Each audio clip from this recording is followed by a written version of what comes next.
Ito po mga boss, amo. Meron po tayong gagawing truck.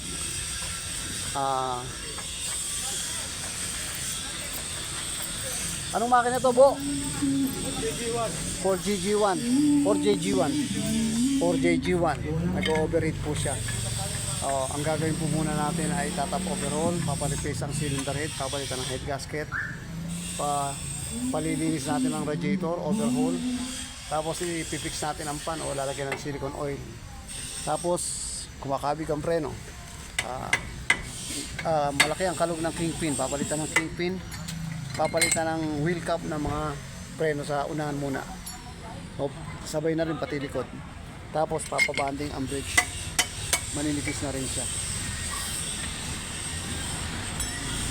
Mamaya bukas pag nalinis, bibidyo ko naman ang pagbuo. Mga boss amo, naikabit na natin ang kingpin I-beam. Buo na siya, pati mga tie rod nakakabit na, pati preno naayos na, napalitan na rin ng wheel cylinder at wheel cap, nai-repack na rin ang bearing. Ngayon kinakasana yung cylinder head, nakakasana, binubuo na lang ang mga palibot. Yung radiator napa-overhaul na rin, bagong overhaul na yan, kakasana lang pagkatapos nung mabuo yung makina. Kaya malamang presto hanggang mamayang hapon mapapaandar natin to.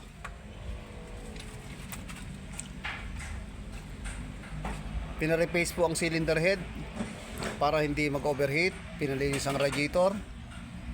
Tapos ang kingpin binaklas muna ng machine shop tsaka tie rod. Tapos dinala sa auto supply para makabili ng kingpin, tsaka pinapress pabalik sa machine shop yung mga bagong parts. Tinanggal na rin namin ang compressor tsaka condenser kasi nakakaabala lang sa higop ng hangin ng pan na siya nagiging dahilan ng overheat. Hindi naman ginagamit ang aircon, sira na yung mga bintana, hindi na kailangan ng aircon, kaya abala na lang yon.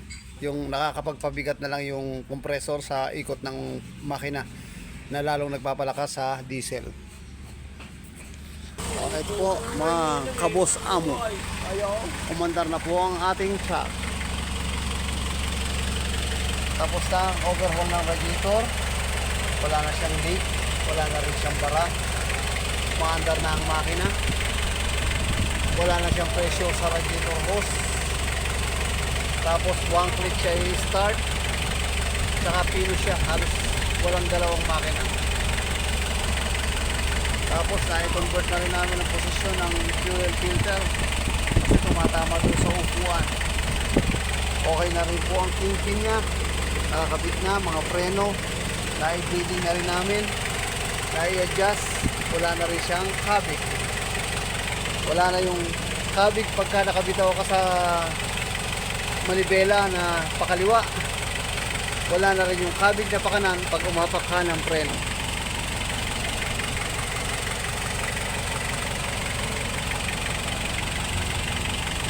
Ito po ang JJG